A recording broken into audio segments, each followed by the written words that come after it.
What's going on, everybody? C4 here, and welcome to episode number 8 of the Philadelphia Eagles Madden AT Connected Franchise Mode. After a big bounce-back victory against the Panthers, we're sitting at 5-1, and we're going up against the 2-3 Washington Redskins, who, to be frank, in real life, have had the Philadelphia Eagles number the last couple seasons, but it's back at home at Lincoln Financial Field. Feeling pretty good. I'm feeling pretty good heading into this matchup. I mean, I guess we can take a quick look here at the Redskins stats, see what's up. First and foremost, so looking at our boy Carson Wentz, the yards aren't too hot, but 18 touchdowns to 5 interceptions on this season. Those 18 touchdowns are #1 in football. And I will say we have one other position that has the #1 overall player, and that is Mr. Brandon Graham, who at 6 games in has 10.5 sacks already on the season. I'm getting flashbacks of back in Madden 17 where we got 28.5 sacks for Fletcher Cox. Maybe be able to replicate that here with Brandon Graham. So we're going to go to the Redskins and see how they've been doing. I mean, they are sitting at 2-3, which is probably definitely not where they want to be. Kirk Cousins, is it his last year as a Redskin? Who knows? But he has 1,200 yards, 7 touchdowns, 4 picks. He always can make a bunch of plays against us. You know, we already played them in the opening game. We know what they can offer. We know Fat Rob is really good with the computers for some reason. He has like the nastiest spin move I've ever seen in a Madden game, which, I mean, doesn't really replicate real life. I don't think he's ever busted a spin move in his life. But Fat Rob can get the damn job going. Crowder's good. I mean, the receiving core is really good. Brian Quick makes plays, even though, I mean, it's Madden. We have Terrell Pryor, Jordan Reed, Jamison Crowder is one of the top slot guys. Not a whole lot of touchdowns there to the wide receivers, though. So, I mean, overall, you know, there are some guys we need to be conscientious of.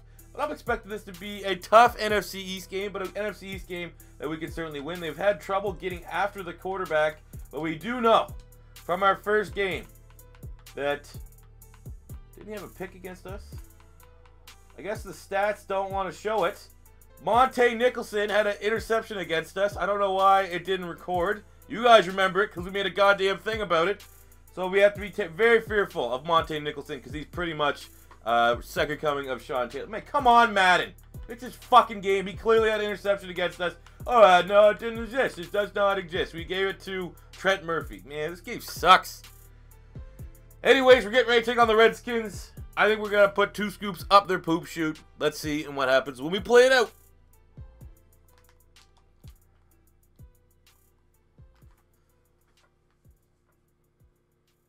Fuck me. Get up, Alshon. Oh, no. No. God damn it. At least it's not his hamstrings, I guess. Alright, thank God. It's only a bruised shoulder. Will return soon, so let's just not... We're not going to go too crazy. We'll just ease him back in. 3rd and 15. You know, we're back on the All-Madden sauce right now. As you can tell, that's why there's 0 score going on. Just because we're 5-1, so I don't want people to say, oh, he's winning every game. Doesn't make sense. Oh, it's an underthrow, but and he gets batted down. No, I mean, it is against Josh Norman. So there you go. It makes sense. At least not the monster Monte Nicholson, or else that would have been a pick 6, and Wentz would have got injured on the tackle. But punt again. God, it's all bad. It's so fun, man. So fun. All right, so it's 1st and goal for the Redskins on our 5-yard line. They've been able to nickel and dime their way with, you know, the likes of Jordan Reed, Jameson Crowder. Fat Rob is out for the game. Rookie Samaje Perine has to come in and do the damn job. But a lot of people, especially in the Washington camp, think Perine might be the better option to start with at running back. So it's not that big of a loss for them as much as it is with us losing Alshon Jeffrey for potentially Lord knows how long. They're going to try to bake him out. Look at that. He runs right up the unmanned gap and gets a opening drive touchdown, as the fans here in Philadelphia are saying, like, smells like I want a refund because we're playing on All-Madden. It smells like that. All right, here we go. 1st and 10 for the Redskins on our 11-yard line. I hope the Kirk Cousins makes the completion. I think he's 6 of 10, and 5 of those have been on 3rd and a fucking mile. So, yeah, man. About this All-Madden stuff. I'm going to play All-Madden every couple wins just so that, you know, it's almost an automatic loss. Even though the first time we did play All-Madden, we did win the game. It was unbelievably fucked. You know, I think that's a good way to keep it somewhat realistic, because I feel like if we keep this on All-Pro, we'll probably win 12 to 14 games every year. Unless something catastrophically goes bad. So at least you guys get a little bit of a raging douche. For those of you that don't like to see me win all the time, just, you know, every couple episodes, I'll probably have to just put a thing in the thumbnail stating that, yeah, there's Michael Kendrick's man, stating that I'm playing on All-Madden. So you know you're going to watch that and just get some a furious Canadian playing this game.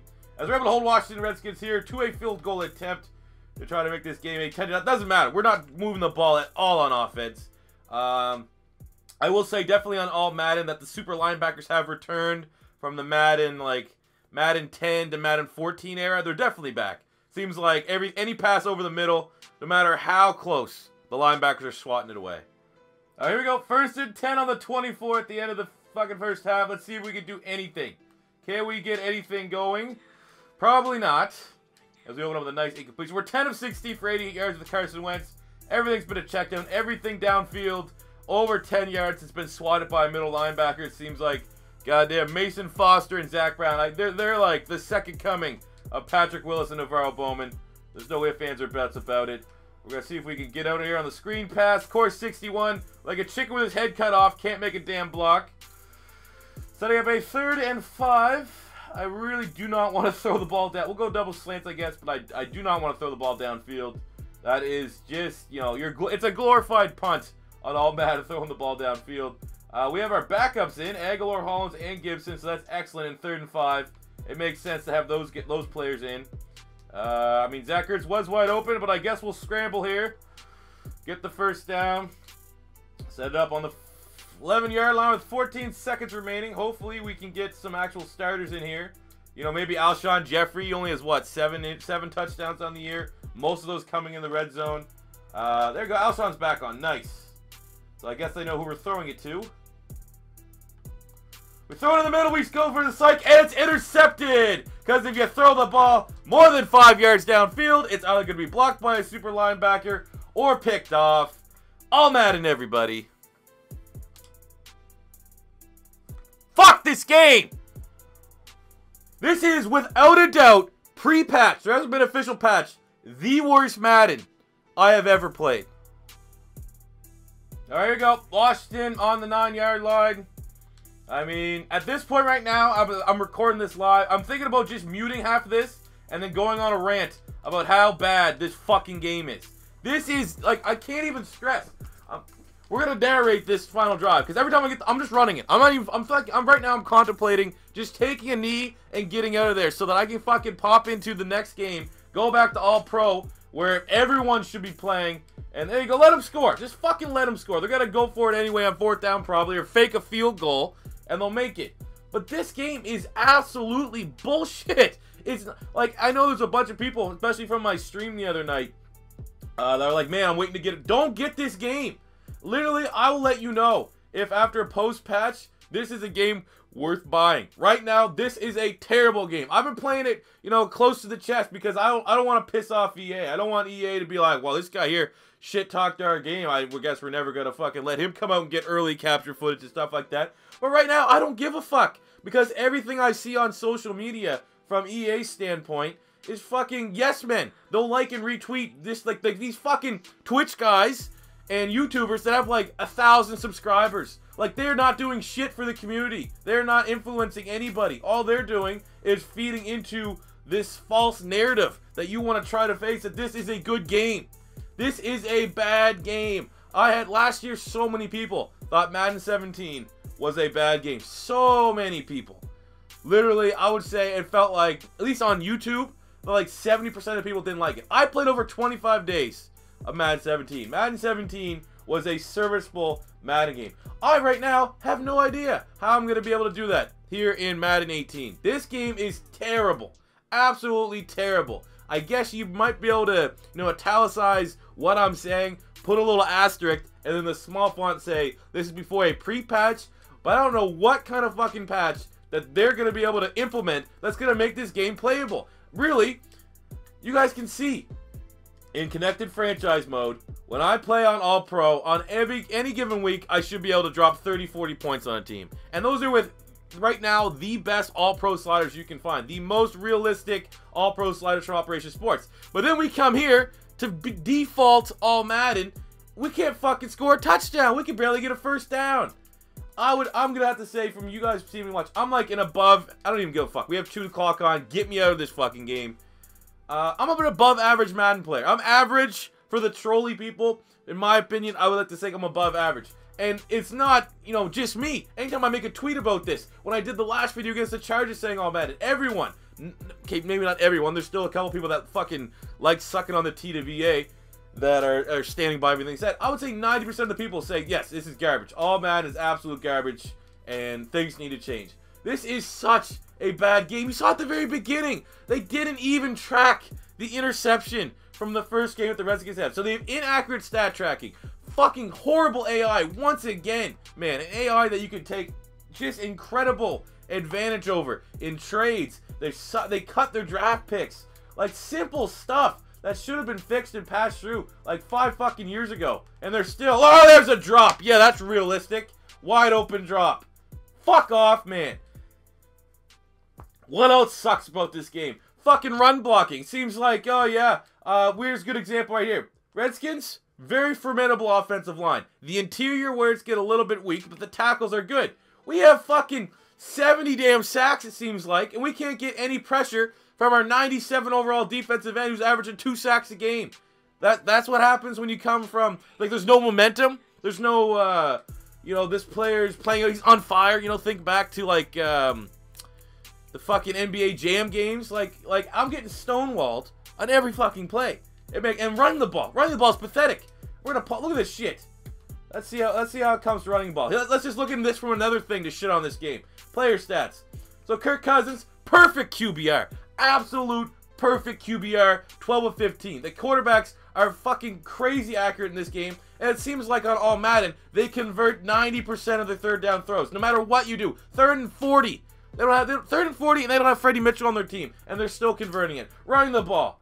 Oh yeah, a very casual 2.5 yards per carry. Are you kidding me? You cannot you can't get any push with your fucking offensive line in this game. It isn't one of like the top dogs, a former NFL offensive lineman. How can you accept this? How can you offer this for your run blocking when one of your fucking guys whose job it is to implement the gameplay mechanics was an offensive lineman? How can you, in good conscience, sign off on this being the final product of your game? Like, the quality management for Madden this year, with everything, how they released it, how they released the gameplay, how everything before the game came out to right now, pre-patch, has been, without a shadow of a doubt, the worst I may have ever seen in a video game that I've ever purchased. Fucking end this game, man. Give me back to all pro so I can get off the fucking ledge and jump off, stop having to be on suicide watch. This game sucks. And the game's over. I don't know. Obviously you guys see the big gap. I might modify and edit it, just put some music over it. I think we had 3 straight fumbles on the last couple drives. You can watch Kirk Cousins make every third down throw, third down conversion, be it anywhere from 3rd and 1 to 3rd and 15. What else? Oh, we cannot see it. I think we had 3 failed attempts on 3rd and 4th yardage trying to run the ball. All tackles behind the line of scrimmage. I mean, here's just a quick look here at the player stats, everybody. So, Kirk Cousins, who had 7 touchdowns, I think 5 picks. Perfect QBR. We have Wentz here who has 18 touchdowns, 4 picks. Coming up with 150 yards and 2 interceptions. As we only could complete pretty much screen passes. Anything that was over 5 yards got knocked down by a linebacker. Running the ball, I mean, they had almost 100 yards rushing. Darren Sproles averaged a very mediocre 3.1 yards per carry. 3 fumbles. Did not play very well. Looking at here, like I said, we had our 6 checkdowns to Darren Sproles to kind of help pad our stats a little bit. We had 4 checkdowns to Zach Ertz, only 17 yards, as I said. Anything over 5 yards was got to be deflected or an interception. Torrey Smith had a decent game, 6 catches for 58 yards. Every now and again, we could get it going. I mean, Vernon Davis, as you can see, those 2 yards, 2 catches, 77 yards, and a touchdown. Both of those came on 3rd and longs, so very impressive from him. Looking at the blocking standpoint, I mean, the sacks were pretty decent, I guess. We didn't give up a whole bunch of sacks. We got 12 tackles here from Malcolm Jenkins. Those are the sack numbers there. We got 2 total sacks. We're averaging about 8 to 10 sacks, which certainly is unrealistic. But yeah, definitely going down to 2 sacks really stresses how fun All-Madden in this game as a whole is. Interceptions for Rashad Breeland and Su'a Cravens. You know, it was, you know, pretty much, you know, no man's land. You don't throw the ball past 10 yards on All-Madden. That's what it is. I'm now a little bit calm just because this game sucks. I'm gonna have to numb myself to the pain if I'm gonna have to play this game until, you know, next August. So yeah, this is probably gonna be it for the All-Madden. Luckily, how I record my videos is this video is being recorded a week in advance. I'm not gonna play it. Overwatch has an update. Overwatch is a pretty fun game, so I'm probably just not gonna play Madden for a couple days. Hopefully the patch comes out soon. But yeah, guys, we'll take a look at the rest of the scores around the week, look at the players of the week, and then here we'll wrap up episode 8.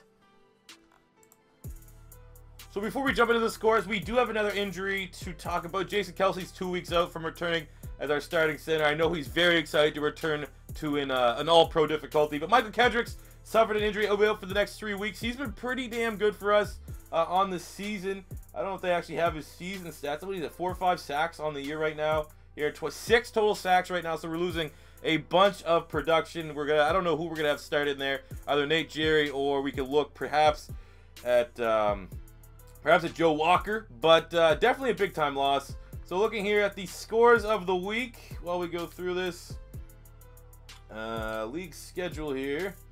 So the scores for the week. In week number 7, you had the Raiders going over the Chiefs 39-20 in a pretty big body bag performance. The Titans, man, the Cleveland Browns have been playing pretty damn well in this sim. Absolute shootout here between the Packers and Saints, 51-30. We have, is there any upsets really to talk about? I mean, the Bengals over the Steelers could be considered an upset since the Steelers, from, you know, how little we have played Madden, have really been big-time contenders. The Dallas Cowboys went over 34-6 over the Niners, who we play this week.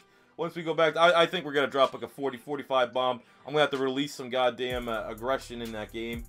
The Seahawks over the Giants, which is good to see. Anytime we lose, it's nice to see someone else in the NFC East also take an L. In a rematch of the Super Bowl, the Patriots went over the Falcons 33-22.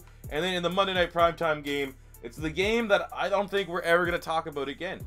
That's quite simply put. So let's look at the player of the week. So looking at the players of the week here in week number 7. On the NFC side of things, offensive went to Aaron Rodgers, 383 yards and 5 total passing touchdowns. And on the defensive side, it went to Robert Ayers on the Tampa Bay Bucks, 9 tackles and 3 sacks. For the AFC, it went to Joe Flacco on offense, 260 passing yards to go along with 4 passing touchdowns.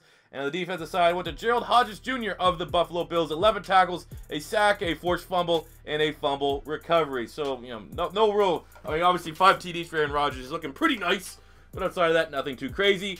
But I'm going to take a much-needed break from Madden, guys. That's what a bad game does. It makes you just, you know, new Madden comes out. I just remember thinking back as a kid. It's new Madden. You could not haul me off that game.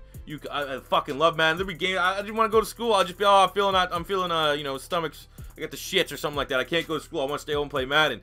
And with Madden 18, I got the exact opposite. I'm looking for reasons to play other games. Looking for reasons to take a break. So, yeah, I don't know, guys. I guess, you know, this video here is kind of a half connected franchise mode episode and half just gripe on this game. Again, I guess I have to stress that it is pre-patch. I don't know how much magic they're going to be able to work in with the patch. Usually patches do improve the game a little bit, but I mean, I don't know. I guess you guys also in the comments can let me know how pissed off this game is going for you.